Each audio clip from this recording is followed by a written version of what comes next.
All this week on Dateline Schools, we're talking about the Manufacturing Day coming up in the month of October. And to tell us more about it, my special guest is the Director of Business and Community Services for the Economic Development Alliance here in St. Clair County, Bruce Seymore. And Bruce, yesterday you talked about how important the partnership was with RESA and the local school districts to make this day happen.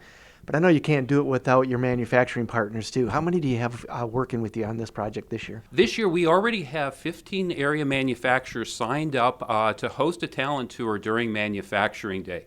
And this is a fantastic opportunity for these area manufacturers.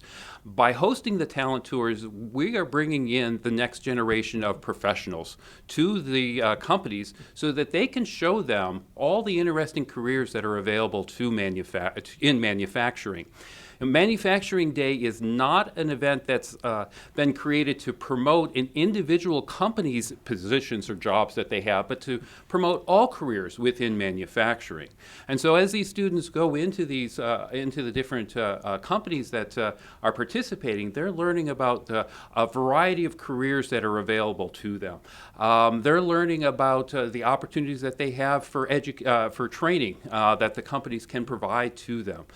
So it's a great opportunity for us to help connect up our area companies with the next generation of professionals. And my guess is, too, it probably lets a lot of the students connect a little bit of what their parents do each and every day. Oftentimes, parents can have a difficult time connecting with their kids on telling them exactly what they do, but this is an eye-opener for them.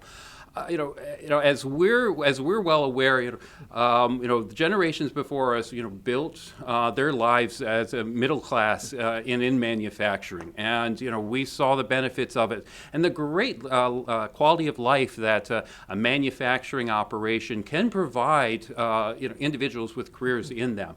And this is a fantastic way to open those eyes to the students. We'll be back with more tomorrow.